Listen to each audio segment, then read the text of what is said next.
Why the scientific thinker does not beg, beseech and supplicate afar of God. वैज्ञानिक चिंतक किसी दूरस्थ ईश्वर से भीख क्यों नहीं मांगता, विनती क्यों नहीं करता और याचना क्यों नहीं करता। आज का जो ये टॉपिक है वो इसलिए इम्पोर्टेंट है कि कई बार हम इस चक्कर में बहुत बड़ी गलती कर देते हैं। तो जो सबकॉन्शियस है इसमें यही बताया गया है कि जो साइंटिस्ट होते हैं उनके अगर तरीके से देखें गॉड को, तो हम जो अभी तक समझ रहे थे इनफाइनाइट इंटेलिजेंस को, जो सबकॉन्शियस में भी प्रेजेंट है, हमारे जो सबकॉन्शियस माइंड है उसमें भी वो इनफाइनाइट इंटेलिजेंस जो है वो प्रेजेंट है। और हम लोग जो है नॉर्मली उसका कोई भी नाम दे देते हैं, जैसे supreme intelligence, super conscious, unconscious, Allah, Brahma, Jehovah, spirit. और हमारे यहाँ इंडिया में तो बहुत सारे तरह तरह के नाम हमने भगवान को दे रखे हैं। सीधा मतलब यही है कि हम भगवान को बहुत सारे नाम दे चुके हैं, लेकिन हम ये नहीं जानते कि उस भगवान की जो शक्ति है वो हमारे अंदर भी मौजूद है। ईश्वरीय जो प्रज्ञा है वो हर जगह मौजूद है। और आप उसे चाहे जो भी नाम दे दें उससे कोई फर्क नहीं पड़ता, लेकिन ये हमारे अवचेतन मन में भी मौजूद है। ईश्वर की सारी शक्तियां हमारे भीतर है। तो जितने भी आप नाम देख रहे हैं तरह तरह के, चाहे आप उसे अल्लाह कहें, ईश्वर कहें, परमात्मा कहें, राम कहें, कृष्ण कहें, कुछ भी कह लें, नाम अलग है लेकिन पावर भगवान एक ही है। लेकिन एक चीज समझने वाली बात है कि ये जो भी भगवान है, जो पावर है, फोर्स है, उसका कोई फिगर फेस नहीं है। वो टाइमलेस है, स्पेसलेस है और वो इटर्नल है। इटर्नल का मतलब है अमर है। तो उनका कोई रूप, उनकी कोई आकृति नहीं है, कोई जगह नहीं है उनकी, वो हर जगह है। और यही जो आत्मा, जो कि परमात्मा का अंश है, वो हर व्यक्ति के अंदर है। अब इस चीज से एक चीज और क्लियर होती है कि ये जो ईश्वर है वो अगर हर जगह है, तो वो जो हमारा इनविजिबल पार्ट है, इनविजिबल पार्ट क्या है, हमारे थॉट्स, हमारी फीलिंग्स, हमारे इमेजिनेशंस, वो उसमें भी मौजूद है। आप सबको याद होगा पावर बुक का, है ना। पावर बुक में क्या था, मैजिक है, सीक्रेट है, इसमें ये है कि आस्क, बिलीव एंड रिसीव, है ना। लेकिन पावर बुक का वो आपको याद होगा, आस्क, इमेजिन और रिसीव। और उसमें साफ साफ लिखा था कि जो इमेजिनेशन है इज गॉड। जो आप ये इमेजिन करने की जो आपकी शक्ति है वो भगवान है, ईश्वर है।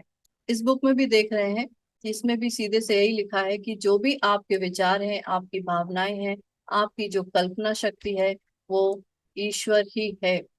डॉक्टर मर्फी यही बताते हैं कि ये जो पावर है, ये फोर्स है, वो हर जगह है, even in your thoughts, feelings, in your imagination. और दूसरे शब्दों में कहें, जो हमारा इनविजिबल पार्ट है उसमें भी यही फोर्स है जो कि विजिबल में आपको समझ में आता है। तो God is the life principal. दूसरे शब्दों में ये देखिए, ईश्वर आप में मौजूद जीवन सिद्धांत है। और जीवन सिद्धांत किस उसमें, बाउंडलेस लव, असीम प्रेम, पूर्ण सद्भाव, असीम प्रज्ञा, इनफाइनाइट इंटेलिजेंस। इससे पहले वाली जो बुक हमने पढ़ी थी उसमें एक, उसमें नाम दिया गया था वेलबींग की स्ट्रीम, जो कि हमेशा फ्लो करती है। वेलबींग का नाम आपने सुना था, है ना। तो सोर्स एनर्जी से वेलबींग की जो स्ट्रीम है वो हर समय फ्लो करती रहती है, जो सिर्फ और सिर्फ हमारा भला ही चाहती है, भला ही कर सकती है। इसमें भी यही चीजें हैं, जिसको कि अगर आप दूसरे शब्दों में यही लिखा हुआ है, ये जान लें कि जो आपके विचार हैं उसी के जरिए इस इनविजिबल फोर्स, इनविजिबल पावर से हम कनेक्शन बना सकते हैं, संपर्क बना सकते हैं। और जो हम प्रार्थना नॉर्मली करते हैं, जो प्रेयर हम नॉर्मली करते हैं, उसकी जो पूरा प्रोसेस है, कहीं कोई बाहर है आपको, आपके बचाने वाला। नॉर्मली हम क्या करते हैं कि भगवान प्लीज प्लीज बचा लो या प्लीज ऐसा कर दो, तो हम किसी बाहर जो भी हम उससे प्रे करने लगते हैं। और इसी चक्कर में हम करते क्या है, कई बार बहुत बड़ी गलती करते हैं। चलिए अच्छा इसी के साथ बताते हैं। तो आपका शब्द आपका व्यक्त विचार है, जो भी आप बोलते हैं वो, जैसे मैंने पहले भी बताया कि बहुत सारी जब थॉट्स वो हो जाती है तो उसी से फिर हमारे वर्ड्स क्रिएट होने लगते हैं। आप सीधे ही कुछ नहीं बोल सकते, उससे पहले काफी सारे आपके थॉट्स क्रिएट होते हैं। तो जो आपका शब्द है वो आपका व्यक्त विचार है, आपका एक्सप्रेशन है, expression of your thoughts. The words are the expression of your thoughts. अब जैसे कि हमने ये पिछले चैप्टर्स में ये सब पढ़ा था कि एवरी थॉट इज क्रिएटिव, मतलब हर विचार के पास एक क्रिएटिव शक्ति है। क्रिएटिव मतलब जो कि क्रिएट कर पाए, उसमें एक हर थॉट के पास ये पावर है कुछ क्रिएशन का। अब इसमें एक एक चीज को आप थोड़ा समझते चलिएगा कि हर शब्द आपका व्यक्त विचार है और हर विचार के पास क्रिएटिव पावर है। और उससे क्या होगा कि जब आप अपने क्रिएटिव पावर से जुड़ते हैं, और क्रिएटिव पावर से जुड़ने का मतलब कहीं बाहर नहीं, क्रिएटिव पावर क्या है, जिसे आपने अभी समझा था इनफाइनाइट इंटेलिजेंस या और तरह तरह के जो नाम दिए थे। जब भी आप उससे जुड़ने की कोशिश करते हैं तो कहीं बाहर न खोजें, सिर्फ और सिर्फ आपके अंदर ही ये सारा पावर है। और क्रिएटिव पावर मतलब भगवान सिर्फ एक ही है, कोई 2 3 4 हजार नहीं है, सिर्फ एक ही है। इसलिए ऐसा ना सोचे कि मेरे अंदर कोई और भगवान है और वो अल्लाह और वो ईश्वर और वो जीसस वो कहीं कुछ और है। Only one. क्रिएशन का पावर सब कॉन्शियस माइंड पे है। तीसरी लाइन, इसको बड़ा ध्यान से इसलिए हमें समझना है क्योंकि ये पूरा ये जो टॉपिक है वो बहुत इसीलिए इम्पोर्टेंट है। क्रिएशन का पावर जो है वो सब कॉन्शियस माइंड में है, और हमें कॉन्शियस माइंड को ट्रेन करना है, ट्रेन करने की जरूरत है। क्यों? क्योंकि कॉन्शियस माइंड जो है वो हर समय हमें भटकाता रहता है। क्यों भटकाता है? कॉन्शियस माइंड से हम एक्शंस लेते हैं। एक्शंस किस तरह से लेते हैं? Through our thoughts, feelings, imaginations, है ना। और यहाँ तक कि आप जो लिखते हैं ना, आपने जो भी आप अपने लिख के अपनी डेस्टिनी क्रिएट करने की जो कोशिश करते हैं जिसमें स्क्रिप्टिंग वगैरह है, वो भी एक एक्शन ही है। तो कॉन्शियस माइंड से हम एक्शंस लेते हैं, और जिस तरह के एक्शंस लेंगे उसी से फिर हम सब कॉन्शियस माइंड क्रिएशन में लग जाएगा। लेकिन कॉन्शियस माइंड एनालिटिकल होता है, मींस लॉजिकल होता है। बट जितना ज्यादा हम उसे डिसिप्लिन होके डिलिबरेटली वो चीज करवाते हैं, उसी चीजों में रिपीट करवाते हैं जिससे कि वो कर पाए जैसे आप चाहते हो अपनी लाइफ में क्रिएशन। तो सीधा मतलब क्या है कि क्रिएटिव पावर जो है वो सबके पास है, और उसी से हम अपनी लाइफ क्रिएट करते चले जा रहे हैं। अब हमें क्या करना है? अपने थॉट्स को चैनलाइज करना है, उसको एक डायरेक्शन देना है। बिकॉज जो कॉन्शियस माइंड है वो आपको भटकाएगा। भटकाता पता है कैसे? जैसे मैंने कई बार वैसे बताया कि आपको कुछ दिख गया, कुछ ऐसे लोग दिख गए, कुछ ऐसी सिचुएशन दिख गई, तो हमारा कॉन्शियस माइंड तुरंत उस पर रिएक्ट करेगा कि अच्छा ये, बिकॉज कॉन्शियस माइंड ऑब्जर्व करता है हर समय। जो आपके चारों तरफ चीजें हो रही हैं उसको ऑब्जर्व करता है, ऑब्जर्व करने के बाद एनालाइज करता है और आपको उस तरह की चीजें बता देता है। तो हमें अपने थॉट्स को चैनलाइज इसीलिए करना है बिकॉज वो हर समय उसका काम है भटकते रहना इधर उधर।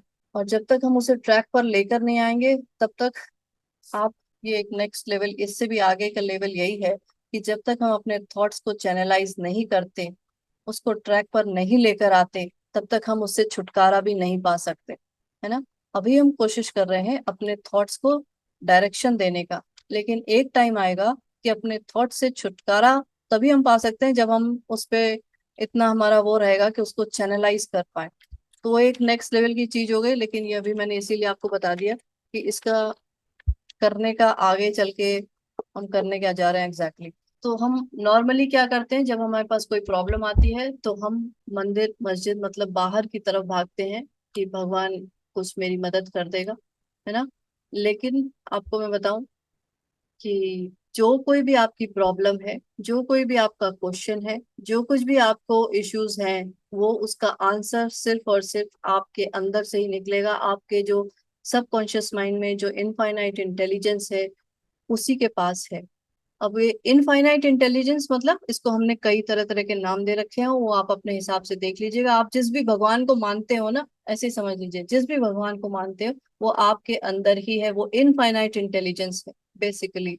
ठीक है, वो आपके सबकॉन्शियस माइंड में वो मौजूद है। तो हर ह्यूमन बीइंग जो है उसके पास ये फोर्स है, उसके पास ये पावर है।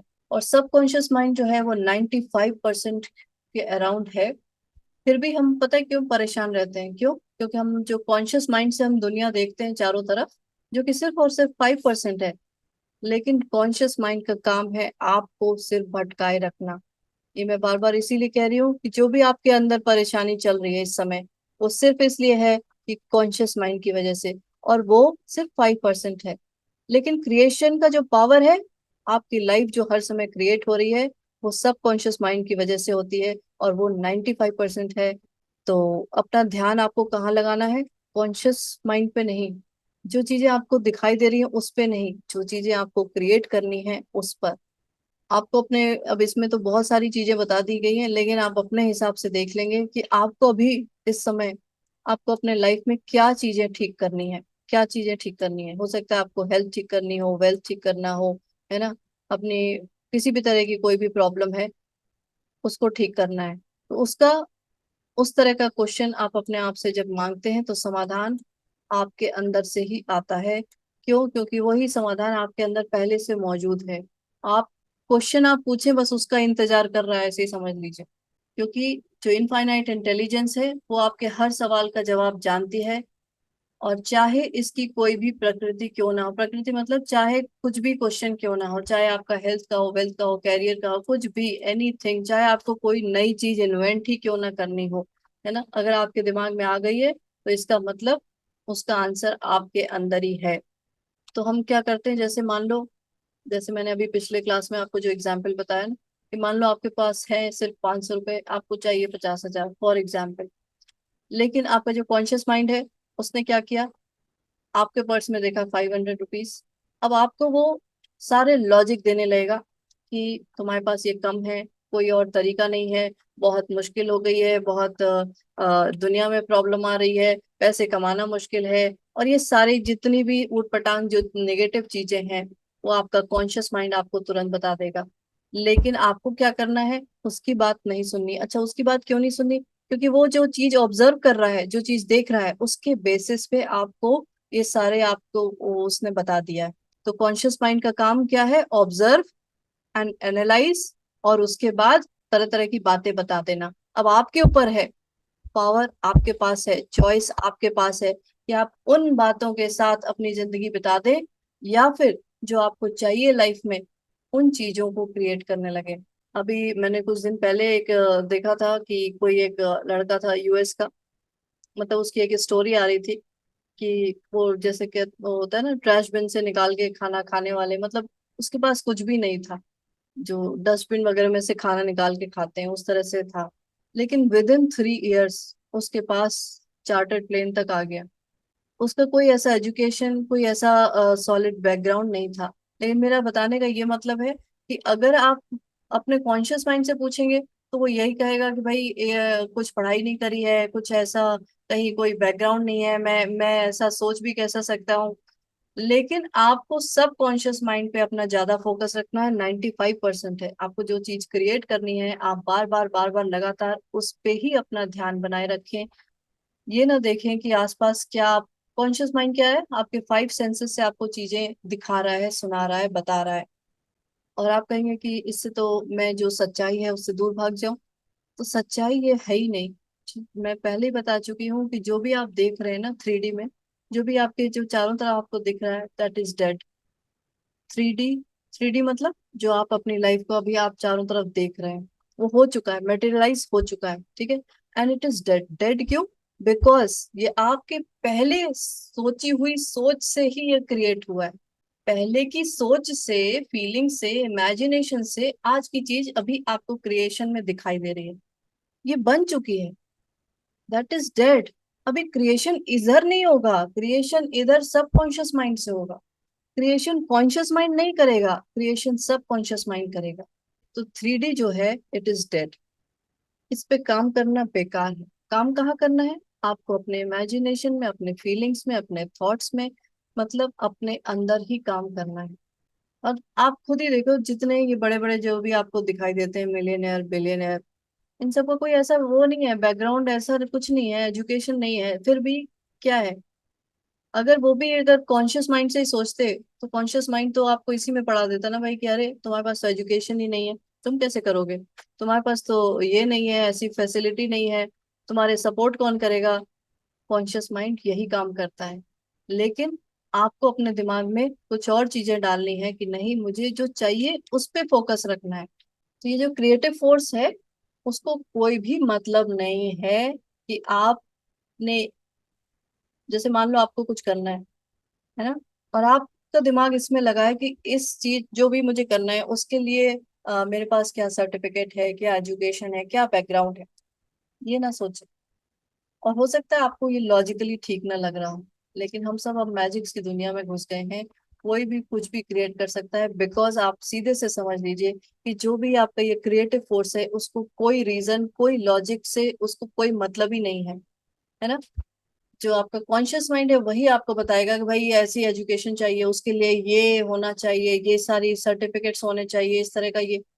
लेकिन जो सबकॉन्शियस माइंड है, subconscious mind means infinite intelligence, that creative force, उसको कोई मतलब नहीं है कि आपके पास ये डिग्री है नहीं है, ये ऐसा आपने कर रखा है पहले, एक्सपीरियंस है या नहीं है, उसको कोई मतलब नहीं है। आप देख लो बाबा रामदेव को, कौन सी डिग्री होगी मुझे नहीं पता, कहाँ का एक्सपीरियंस होगा मुझे नहीं पता, लेकिन भाई इतने बड़े बड़े बिजनेसमैन, इतने पूरे उसको वो सिखा रहे हैं कि तुम्हें बिजनेस कैसे करना है। जो सारे एमबीएस की वो पूरी, जो पूरी टीम है, उनको सिखा रहे हैं कि बिजनेस कैसे करना है। उनके पास कौन सी डिग्री थी, मैंने नाम ले लिया, लेकिन नहीं, मैं इसलिए बता रही हूँ कि इससे कोई फर्क नहीं पड़ता कि आपने क्या, आपके पास है क्या नहीं है। आप क्या हाउसवाइफ ही थे अभी तक, मान लो कुछ नहीं करा, कोई एक्सपीरियंस नहीं है, लॉजिक माइंड हमेशा बताएगा कि भाई तुम तो कुछ कैसे करोगे, तुम तो अभी तक घर से बाहर भी नहीं निकले, तुम्हें क्या पता क्या चल रहा है मार्केट में, क्या चल रहा है बिजनेस में। ये सारा काम कॉन्शियस माइंड का है। लेकिन आप अपना जो 95% वाला जो माइंड है उसको यूज करेंगे।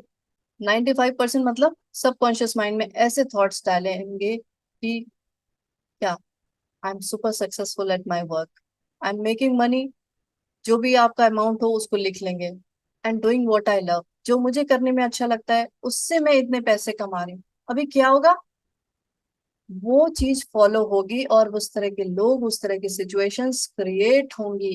बिकॉज क्रिएशन पावर है आपके थॉट्स में, न कि लोगों में जो आपको बाहर दिख रहे हैं उन सिचुएशंस में, उसमें कोई भी पावर है ही नहीं, that is dead. I hope ये चीज समझ में आई होगी। ये बहुत ही इंपॉर्टेंट इसलिए है कि लाइफ में हम कई बार इसीलिए फंसे रहते हैं कि हमारा कुछ ऐसी सिचुएशन बन ही नहीं पा रही है, ऐसे लोग ही नहीं मिल पा रहे हैं, ऐसा कुछ हो नहीं पा रहा है, बिकॉज हम कॉन्शियस माइंड से सोचते रहते हैं, है ना, कि काश मुझे ऐसी कोई अपॉर्चुनिटी मिल जाती, या कब ऐसा होगा, या किसी से प्रे करने लगते, मतलब बाहर हमारा फोकस रहता है कि एक दिन तो आएगा ऐसा ना, अच्छे दिन आएंगे। वो कब आएंगे, वो हमें क्रिएट करने पड़ेंगे। तो ये नहीं सोचेंगे कि आपने क्या, आपकी अभी करंट सिचुएशन है उस पे ध्यान नहीं देना है, प्रेजेंट सिचुएशन पे ध्यान नहीं देना है, बट आपको क्रिएशन पे ध्यान देना है कि मुझे अपने अंदर उन चीजों को लेके आना है जिससे मेरा जो मैं चाहती हूँ वो मैं क्रिएट करूँ। क्या इंस्ट्रक्शन देते हैं, क्या क्वेश्चन देते हैं अपने सबकॉन्शियस माइंड को, उसी के हिसाब से आंसर आपके पास आता है। क्योंकि कई बार आपको पता होगा कि लाइफ में जब कुछ ठीक नहीं चल रहा होता है, तो हम ऐसा क्वेश्चन पूछने लगते हैं कि क्यों मेरे साथ ऐसा क्यों हो रहा है, मेरा भाग्य इतना क्यों खराब है, मतलब नेगेटिव क्वेश्चंस हम देने लगते हैं। और पता है क्या होता है, आंसर क्या आता है, उसी तरह की चीजें और क्रिएट होने लगती हैं जैसा आपने क्वेश्चन पूछा है कि मेरे साथ क्यों ऐसा हो रहा है, मैं क्यों नहीं कुछ कर पाती हूँ।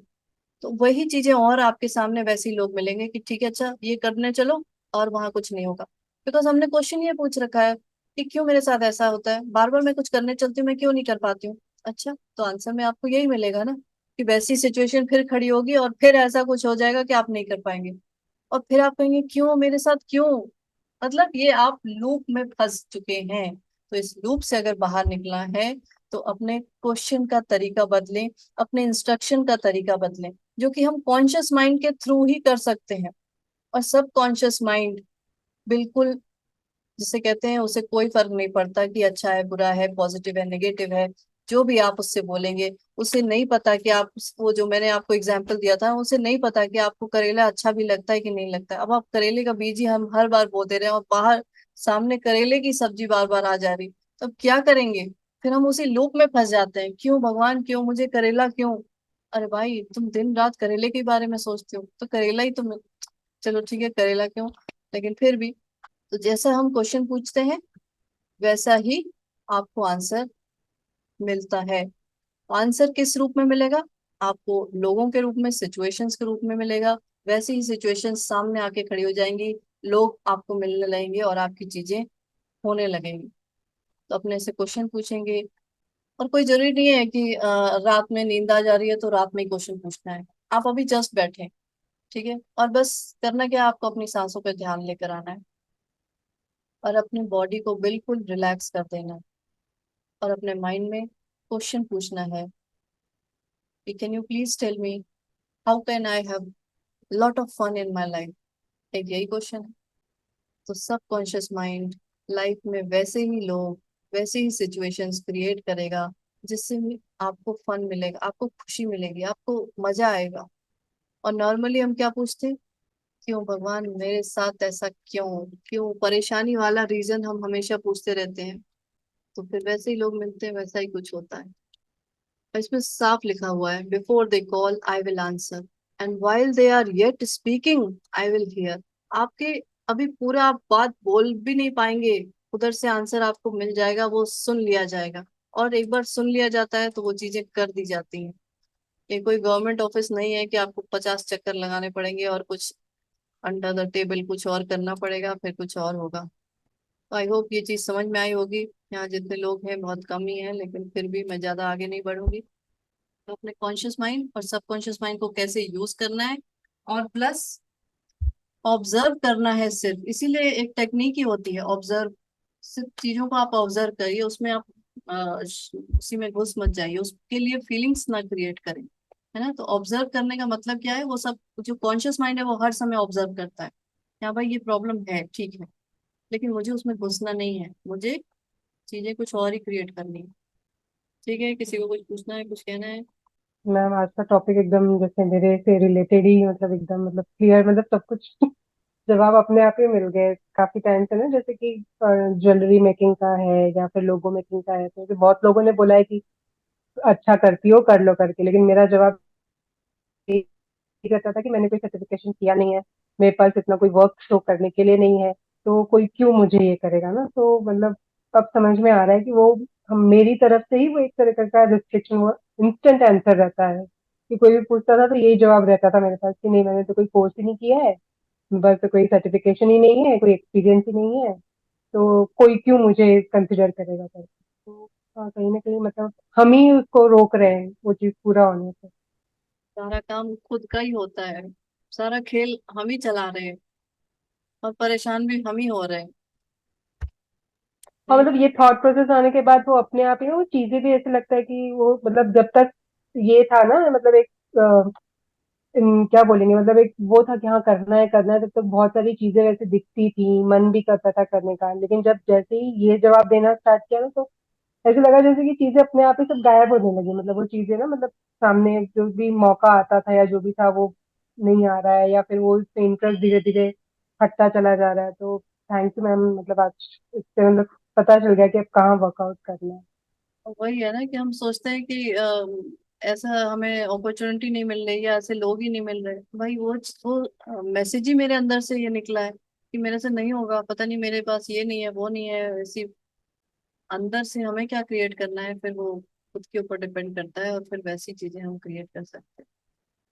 ये ठीक है, अच्छा, अप्लाई करें और रिजल्ट देखिए। Thank you ma'am. Okay, thank you so much.